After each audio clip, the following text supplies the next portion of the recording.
नमस्कार, छत्तीसगढ़ का सबसे बड़ा डिजिटल चैनल छत्तीसगढ़ तक में आपका स्वागत है। मैं रघुनंदन पंडा। आज मैं हूं भिलाई के जनता स्टेडियम के पास। ये भिलाई के मतदाता हैं और इन्हें भी इंतजार है 2024 के लोकसभा चुनाव का, और चुनाव आयोग भी अपनी तैयारी में लग चुका है और राष्ट्रीय दल के जो नेता हैं वो भी तैयारी में हैं कि वो एक अच्छा उम्मीदवार उतारेंगे और चुनाव में फाइट देंगे। भाजपा हो चाहे कांग्रेस हो चाहे आम आदमी पार्टी हो चाहे कोई भी हो। और ये जो मतदाता हैं ये खिलाड़ी हैं, ये सुबह आते हैं ग्राउंड में और इसलिए आते हैं कि अपना सेहत का इनको भी चिंता है। सुबह की हवा लाखों रुपये की दवा, और ये अपना जीवन बहुत अच्छा सुचारू रूप से चला रहे हैं और ये भी अपने कीमती वोट जब भी लोकसभा का चुनाव है उसमें देंगे। और जो भी राष्ट्रीय पार्टी का उम्मीदवार है उनको देने के बाद अगर वो उम्मीदवार जीत जाता है और सांसद बन जाता है दुर्ग का, तो लोकसभा सदन में अपनी बात रखेगा। आज छत्तीसगढ़ तक की राजनीतिक चौपाल इन्हीं के जुबानी सुनते हैं। जी, आप अपने परिचय बताइए। मैं घनाराम साहू, यहीं भिलाई निवासी हूँ, और अभी तक जो हो रहा है मोदी सरकार के संरक्षक में और संचालन में, तो हमें बहुत खुशी है। आगे भी खुश रखने के प्रयास करेंगे, हम मुझको धन्यवाद देते हैं। विजय बघेल के खिलाफ कांग्रेस कौन होना चाहिए?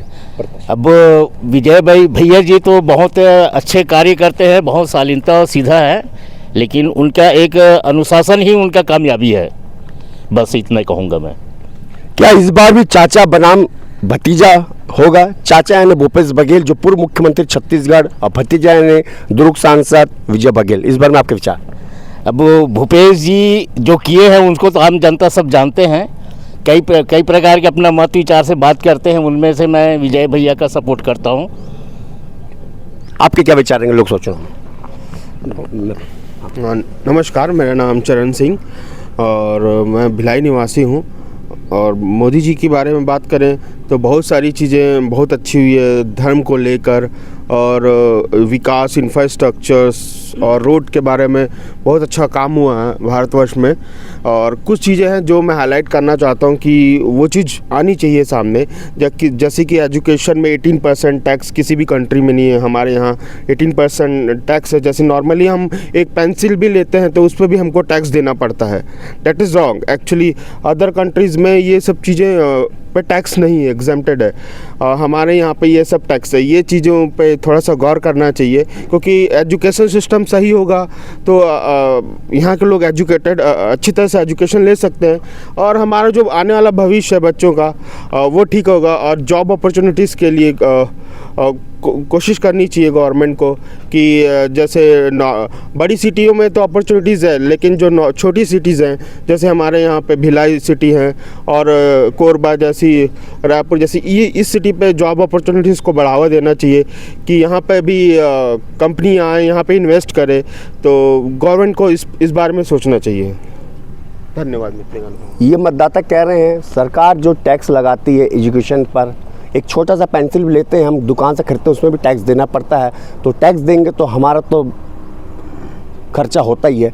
सरकार को इस पर सोचना चाहिए और बड़ी बड़ी कंपनी आनी चाहिए, रोजगार के साधन देना चाहिए, क्योंकि छत्तीसगढ़ में पढ़े लिखे बेरोजगार बहुत है। मैं दूसरे भाई के पास आता हूँ।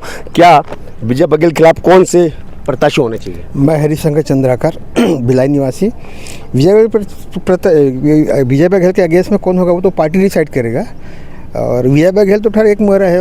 अभी आज की डेट में जो लोकसभा चुनाव है मोदी के नाम पे ही हो रहा है और लोग मोदी को देख के देंगे। विजय बघेल के नाम कोई दूसरा भी रहेगा तो भी लोग अभी जो मोदी जैसे जो काम कर रहे हैं वैसे, जैसे मंदिर के क्षेत्र में और इंफ्रास्ट्रक्चर में और अदर है। सबसे बड़ी है कि करप्शन पे जीरो टॉलरेंस है। करप्शन जो एक ही है बहुत बड़ी उपलब्धि उनका। और एक ये और है कि बेरोजगारी पे उनको ध्यान देना चाहिए। बेरोजगारी हमारे इतना है कि एक पोस्ट के लिए हज़ारों लोग जाते हैं, एक प्यून के लिए भी 20 वाले लड़के जाते हैं। ये मतलब बड़े दुख की बात है। हमको इस दिशा में भी काम करना है। और बाकी चाचा वर्सेस भतीजे में अगर चुनाव होगा, लोकसभा चुनाव में क्या होता है बताएंगे?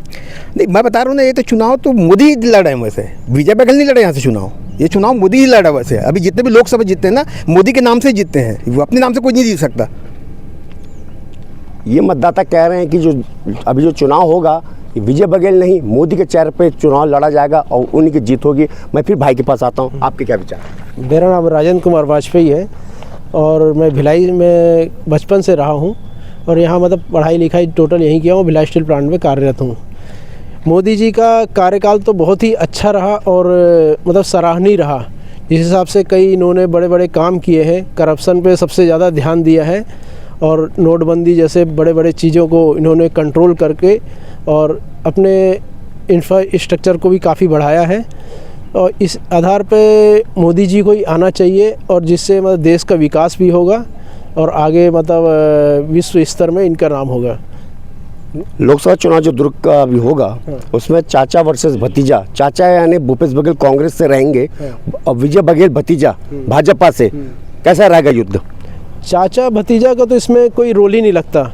मेरे हिसाब से तो मोदी जी ही लड़ रहे हैं यहाँ से चुनाव और नाम विजय बघेल जी का दिया गया है। फिर भी उन्होंने अच्छा प्रत्याशी चुना है, अनुशासन के नाम पे अच्छा, उनका बहुत अच्छा कंट्रोल भी है और व्यक्तित्व उनका बहुत अच्छा है। इस आधार पे मतलब विजय बघेल जी को ही आना चाहिए। मतदाता कह रहे हैं कि विजय बघेल तो चुनाव लड़ रहे हैं लेकिन वो अनुशासन वाले व्यक्ति हैं और मोदी का चेहरा ही चुनाव में जिताएगा, विजय बघेल कुछ नहीं है, ये इनका विचार है।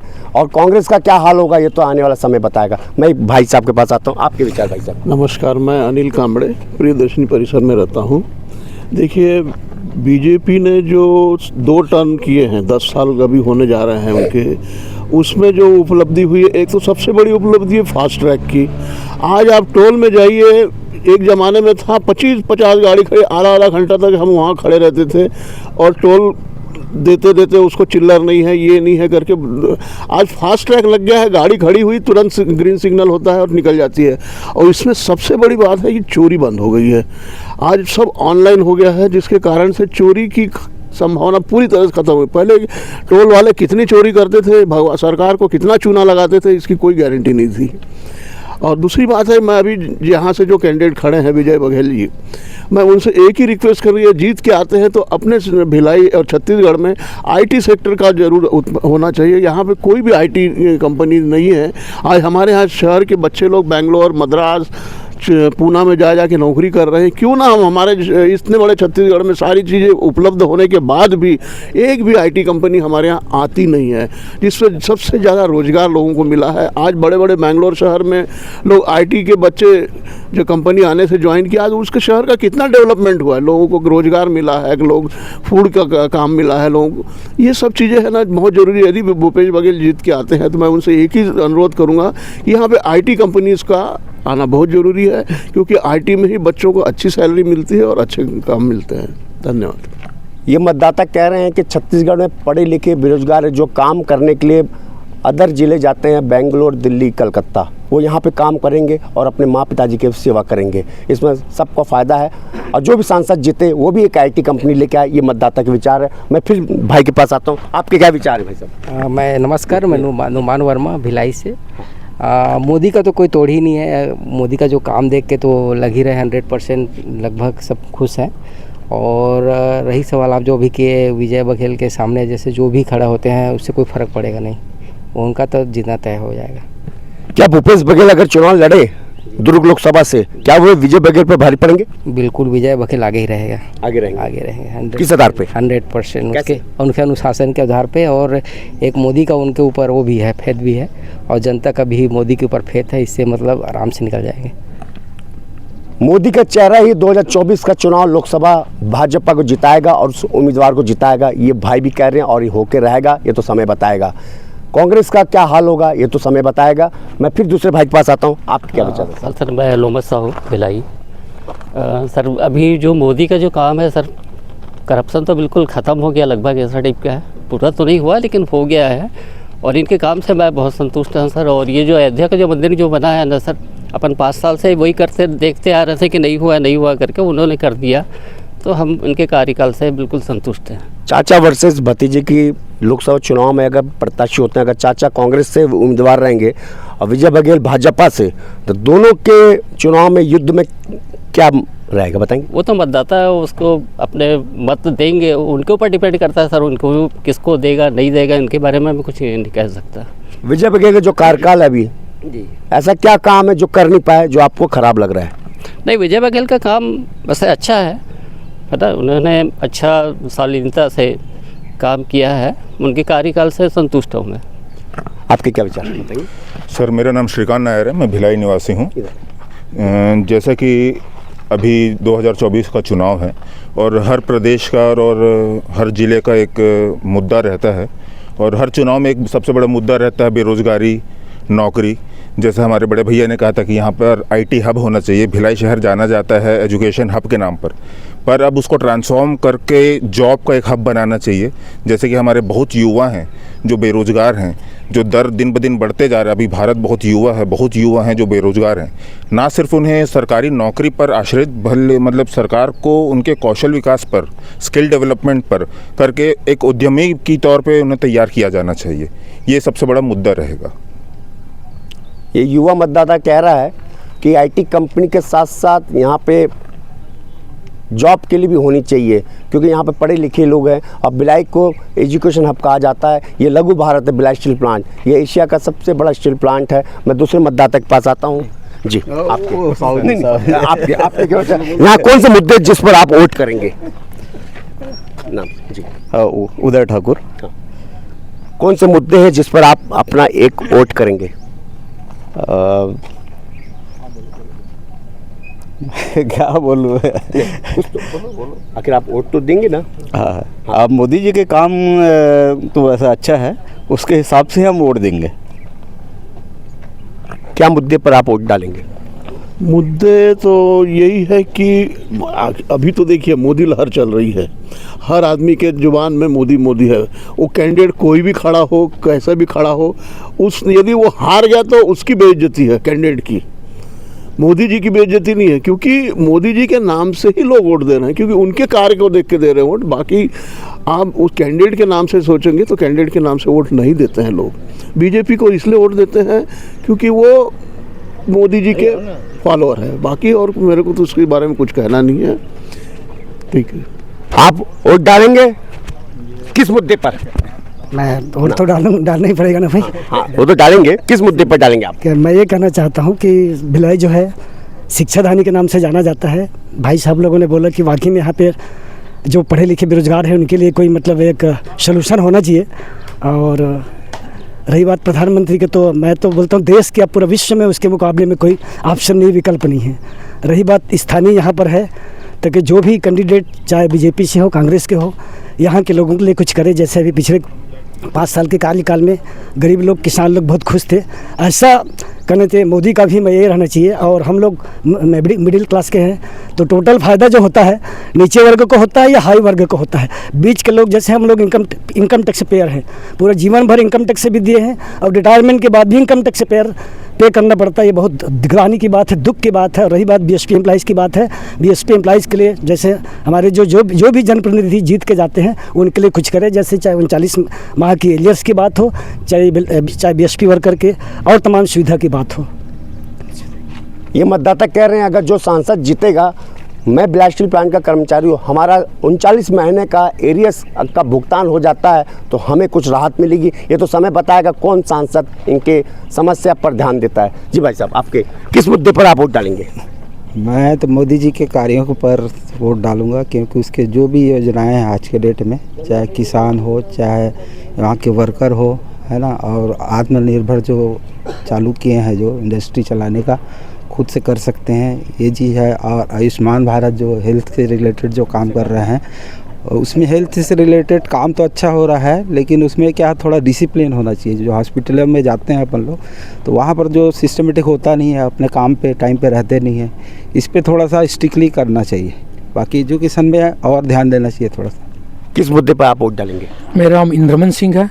मैं हाँ, मेरा नाम इंद्रमन सिंह है। मैं तो यही बोलना चाहूँगी, मोदी जो भी कर रहा है अच्छा कर रहा है और आगे भी अच्छा करे, ये उम्मीद है। हमारे भिलाई में बेरोजगारी है, बेरोजगारी सबसे ज़्यादा समस्या है, क्योंकि IT सेक्टर आना चाहिए। जैसे भाई साहब लोग बोले, IT सेक्टर आना बहुत ज़रूरी, क्योंकि हम लोग चाहते हैं कि अगर IT सेक्टर आ जाएगा तो बाहर में जो भी काम करते हैं वो लोग यहीं काम करें, यहीं उसका जो भी पैसा बाहर अपने इन्वेस्ट करके अपने जॉब करते हैं, तो यहाँ आके जॉब करें और उससे अच्छा होगा। और बाकी तो मैं यही कहना चाहूँगा। कांग्रेस भाजपा उम्मीदवार में कांग्रेस भारी पड़ेगा या भाजपा, आपके विचार? देखो अभी तो जिस हिसाब से सिचुएशन ऐसा है कि मोदी सरकार की है, ठीक है, भी अब मोदी का लहर ज़्यादा चल रहा है और उस हिसाब से देखा जाए तो उसी का लहर है। पर मैं ये चाहूँगा कि जो भी अपना भाजपा है, कांग्रेस जो भी अच्छा काम करे। अब मैं तो छत्तीसगढ़ में यही चाहूँगा सबसे बड़ा काम होगा कि बेरोजगारी में हो, क्योंकि बेरोजगारी बहुत ज़्यादा बढ़ गया। सब बच्चे एजुकेट है, हम लोग ऑलरेडी प्राइवेट काम करते हैं, रिलायंस में काम कर रहे हैं। हम भी चाहते हैं कि एक्स्ट्रा कुछ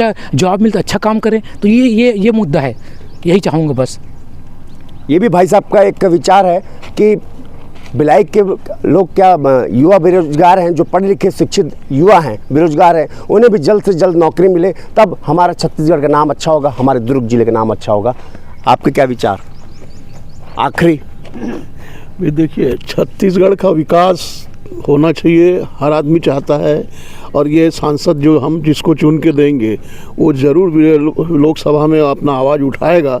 और मैं छत्तीसगढ़ के बेरोजगार, जो हमारे बेरोजगारी को दूर करने के लिए बेचारे बड़े शहरों में जाते हैं और वहाँ काम करते हैं, तो क्यों ना हमारे शहर में क्यों नहीं हो सकता वो चीज़। मैं यहाँ से जो सांसद जो चुन किया जाएगा उसको सबसे पहले तो मैं यही कहूँगा कि भाई यहाँ की बेरोजगारी यहाँ पे जो कैसे हो कि लोगों को काम मिले, कौन सी फैक्ट्री खोले जाए या कौन सी कंपनी खोली जाए ताकि लोगों को रोजगार मिले। अपने स्टेट के लोग, आज देखो मैं कई जगह देखा हूँ छत्तीसगढ़ का आदमी जा के नौकरी करता है। खेती में जाओ तो खेती में नौकरी करता दिखता है। आप महाराष्ट्र में जाओ तो देखो कई छत्तीसगढ़ के लोग बेचारे लेबर टाइप का काम करते रहते हैं। क्यों ना हमारे स्टेट में ये चीज़ हो सके कि बाहर जाने की ज़रूरत पड़े उनको। विजय बघेल जो सांसद हैं, उनके कौन से ऐसे कुछ काम हैं जो रह गए हैं और आपको खराब लग रहा है, यानी पूरा होना था तो आपको भी अच्छा लगता है? आप एक मतदाता है।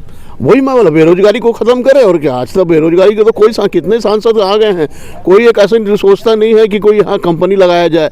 भिलाई स्टील प्लांट तो वो आज से 1957 से लगा हुआ है, वो कोई उनकी उपलब्धि नहीं है, वो तो उस समय की ज़माने की जो थी उपलब्धि थी। पर आज उसके सिवा और क्या चीज़ है? सिर्फ भिलाई स्टील प्लांट के भरोसे ही पूरा भिलाई चलता है। वो दूसरी कंपनियां है क्या? यहाँ पे कोई कंपनी नहीं है। आज भिलाई स्टील प्लांट पूरा प्राइवेटाइजेशन में किए जा रहा है। देखो तो आज 15-13 हज़ार एम्प्लॉयज़ बचे हुए हैं और आने वाले 2 साल में पता नहीं कितने और बच जाएंगे। और सारे ठेकेदार के डिग्री होल्डर भी और डिप्लोमा होल्डर में काम करता हूँ तो बेचारे 400 रुपये और 500 रुपये की रोजी में काम करते हैं और चाय भी पिलाएंगे, झाड़ू भी मारते हैं और काम भी करते हैं। तो ये चीज़ें दूर होना चाहिए। भाई पढ़ा लिखा है तो पढ़े लिखे जैसे काम मिलना चाहिए उसको। ये मतदाता कह रहे हैं कि जो पढ़ा लिखा युवा है उन्हें सरकारी नौकरी मिलना चाहिए, क्योंकि भिलाई स्टील प्लांट के भरोसे में हमारा पूरा व्यवसाय चल रहा है, हमारा जीवन यापन चल रहा है। पहले भिलाई स्टील प्लांट में 60,000 मजदूर काम करते थे, आज वर्तमान में मात्र 13,000 हैं। सब रिटायरमेंट होते जा रहे हैं, नए वैकेंसी नहीं निकल रहा है। अगर युवा बेरोजगार जो पढ़ा लिखा है उन्हें नौकरी मिलेगा तो उनका भी जीवन चलेगा और हमारा भी जीवन चलेगा, क्योंकि व्यापारी वर्ग से भी आते हैं। यह तो समय बताएगा कि उनका एक कीमती वोट जिस राष्ट्रीय पार्टी के उम्मीदवार को ईवीएम में बटन में दबाएंगे, अगर वो उम्मीदवार जीत जाता है और दुर्ग का सांसद बनता है, तो दुर्ग का सांसद बनने के बाद लोकसभा में अपनी बात रखता है, इनकी समस्या पर ध्यान देता है, तब दुर्ग लोकसभा के नागरिकों का विकास होगा और उनकी बात को मानी जाएगी। यह आने वाला चुनाव बताएगा और चुनाव में जीत के जाने वाला उम्मीदवार जो सांसद बनेगा दुर्ग का, वो इनके बातों पर कितना काम करता है ये समय बताएगा। रघुनंदन पंडा, छत्तीसगढ़ तक, भिलाई नगर से।